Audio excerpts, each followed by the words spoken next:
Love Life Yarn, and today we're going to be crocheting these quick and easy ballet slippers. So you can see they're all made in double crochet from the toe down to here in rounds, and then from here down in rows. We seam it up the back, go around and single crochet, and add a nice little strap. So these work up so fast. I actually worked on them just on the couch, and it took me about an hour to actually knock out both pairs. So, or both slippers. So you're looking for a quick and easy project that warms up your toes, you've come to the right place. This size is the medium. There is a smaller size and a larger size on my blog, so I'm going to leave the link to the full written pattern in the description, and I'll walk you through how to make a medium. So are you ready? Let's get started. Materials you need for this project include a skein of bulky, chunky yarn. I have this nice pink here in the Sheepy's Chunky Monkey, and a size I 5.5mm crochet hook, a yarn needle, and some scissors. To begin, we're going to make a magic ring. So hold the tail in your hand and wrap it around your first two fingers. You make an X behind your fingers, just like this, and then pull it around and hold it with your index finger. Now reach under the first loop and pull the second loop up. And now I'm going to just kind of get it situated here. And there's two ways we can start this project. You can chain 3, which is a very common thing to do for double crochet. So you can do that. So it looks like this. 1, 2, 3. But personally, I don't like this method because it always looks like there's a chain there and it doesn't make it look like the stitches around it. So I use what's called a chainless double crochet. So let me show you how to work that. Let me grab this before I lose my magic ring. There we go. All right, to work a chainless double crochet, pull the yarn, like hold the ring tightly here. Pull the yarn up to about twice the height of your hook shaft. Hold it tightly at the top. We're going to turn it towards you, the whole hook. Rotate it towards you and around. Yarn over. Pull underneath that one, yarn over, and pull through the 2 loops on your hook. This actually looks more like a double crochet when you work the rest of the stitches. So make sure you're working over both of these strands right here, and we're going to work 7 double crochet. So yarn over, insert into the loop, and draw a loop there. Yarn over, draw through 2, yarn over, and draw through 2. That's a double crochet. Again, yarn over, insert, pull up a loop, yarn over, pull through 2, yarn over, pull through 2. We're going to continue that until we have 8 total stitches, including this last one. All right, here are my 8 stitches. You can see 1, 2, 3, 4, 5, 6, 7, and our chainless double crochet or chain 3 makes 8, which this got a little tight down here, unfortunately. Grab your tail and pull tightly. It should close pretty easily. Okay, and now I'm going to do 3, 4, 5, 6, 7. Oh, yep, I pulled really tight there. So I'm just going to have to work into, at the top of a chainless double crochet, you should still see the V shape of a regular stitch. So just work your hook in there. Maybe don't pull it as tight as I did.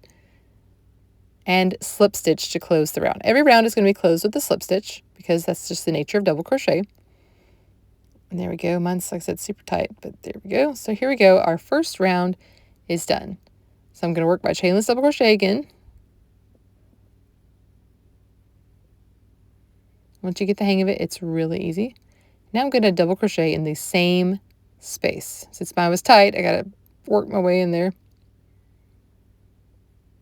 Nope, messed that one up.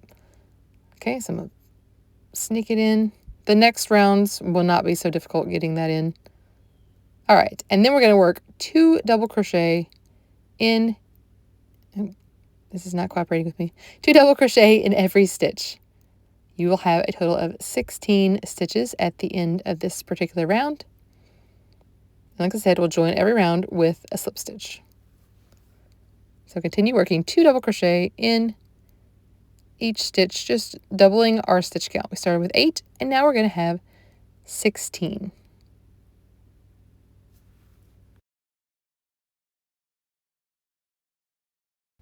All right, I have 16, and you see here's my chainless double crochet. You still have to just most of the time use your fingernail to get in there, but this one's a lot easier to get into. There we go, and round 2 is done. You see the chainless double crochet really looks more like a stitch there. Okay, that's why I like to use it. So chainless double crochet or chain 3. And in the next stitch, so skip the one where you joined, and in the next stitch this time, 2 double crochet.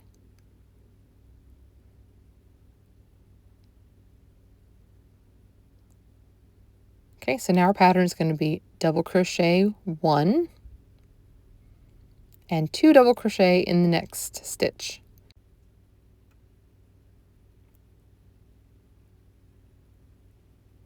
Okay, continue this way around, working 1 double and then 2, 1 double and then 2. And this will give you 24 stitches. This is the medium size, like I said. If you're doing a smaller size, you're going to omit 2 of the decreases to have 22 stitches, and the larger you'll have 26, so you need to make a couple extra increases here. So I have 24 because I'm making the medium, and now I'm just going to join with my slip stitch again. So let's get my yarn settled, and I just find my chainless double crochet. Honestly, I hate slip stitching into a chain, so that's the reason I use the chainless. So here are the first 3 rounds, and the next 4 rounds, so a total of 7 rounds, from the very beginning, you're going to just work a chainless or a chain 3 and double crochet in each stitch on however many stitches you have. I said I'm working the medium, so I have 24 stitches, and I'm just going to work my way around and double crochet for each of those rows or rounds. So I'll have 7 total rounds, joining always with a slip stitch right here. All right, here are my 7 rounds, and I'm ready to work in rows for the rest of the body. So I'm going to work my chainless or a chain 3. And now for this size, I'm going to double crochet 15. That'll be a total of 16 stitches because we are going to count our very first chain or chainless double crochet. And this is going to be the rest of the body of the foot. So we have the toe, and now we're working on the foot part all the way back to the heel.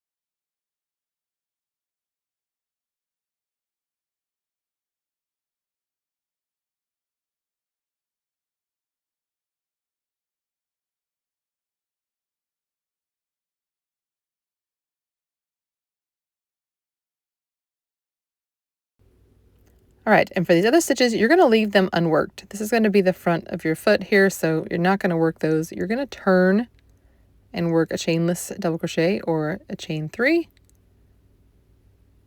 and then double crochet across. So we're working back and forth.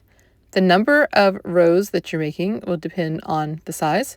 So I know for my medium size, it was 12. So 12 rows, and then of course we had the 7 rounds, so 19 total. And you just work back and forth on these 16 stitches for 12 rounds for the medium size. All right, here is my slipper after all those rounds, and I'm going to fold it together right here. Go ahead and slip stitch into our very first stitch, which was the chainless or a chain 3. And this is going to join our slipper there. Join this. We'll come back and get this seam in just a bit. Chain 1. We're going to work just a simple round of single crochet around the top. So just evenly across, just reach in there and single crochet, working all the way around. We don't have to work anything special where there's like single crochet 2 together or anything. Just single crochet across these rows, across the front of the foot in our unworked stitches, and across the rows on the other side, meeting back up with the very first single crochet back here. Okay, so I said work down here, across these stitches that we left unworked, and across the other side, right here. All right, I've worked my single crochet, and here's my first stitch. I'm just going to slip stitch right here into this very first stitch. Now we have this hole, turn it inside out, and there's two ways that you can work this. It really depends on what you like, which look you like. So I'm going to show you both. So you see here they're lined up. I'm going to grab the back loop only of the row closest to me, if I can. It's kind of splitting. And then the front loop only of the one farthest away. And I'm just going to slip stitch. I'm going to do it again. Grab those two loops. I'm going to work my way all the way down this way. And then I'll show you what this seam looks like, and then I'll show you the other method, and you can decide which one you think looks the better. Looks better for your particular pair of slippers. I like them both. So it's almost the same technique, so it's just as easy. Okay, so when you get down, you're down. Those two stitches don't really make a hole, so let me show you what this looks like. Okay, here's our first seam. Nice and flat, so you can see it's right here. So that one's not bad. I'm going to take this out, and I'll show you the other way if you want to do it that way. So instead of grabbing the two closest, grab the farther away. So the one closest to you and farther away of the loops. Okay, grabbing the front loop only of this side, back loop only of the second side, and slip stitching. It's going to give you a little bit different look because we're pushing those loops we're not grabbing to the outside, whereas the last time we brought them to the inside because the ones we didn't hook were on the inside. So this just gives a different look to it, but either one is really nice. But I just want to give you both options so you can seam your slippers either way. So here we go. I'm going to show you what this looks like. So you can see now we have this seam right here.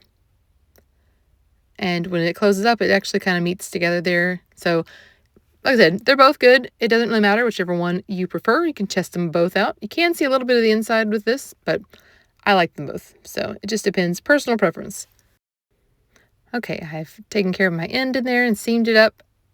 And so now I'm going to do my strap. So I'm going to go 1 inch back from the front. Okay.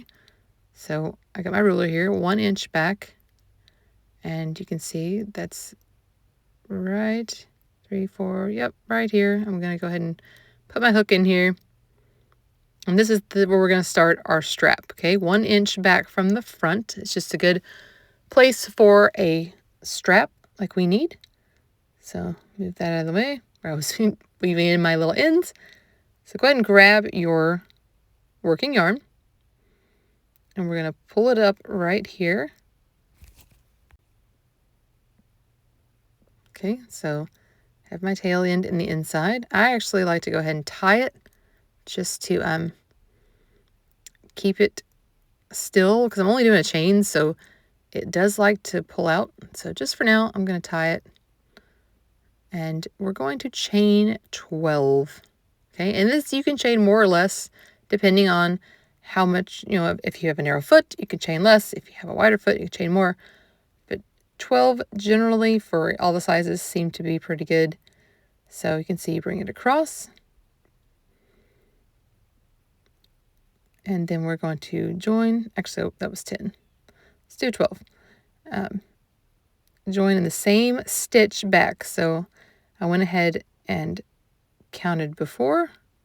Here we go. Same stitch directly across. And I'm going to make sure here. I'm not just going to guess that my counting was accurate. So I'm going to fold it in half.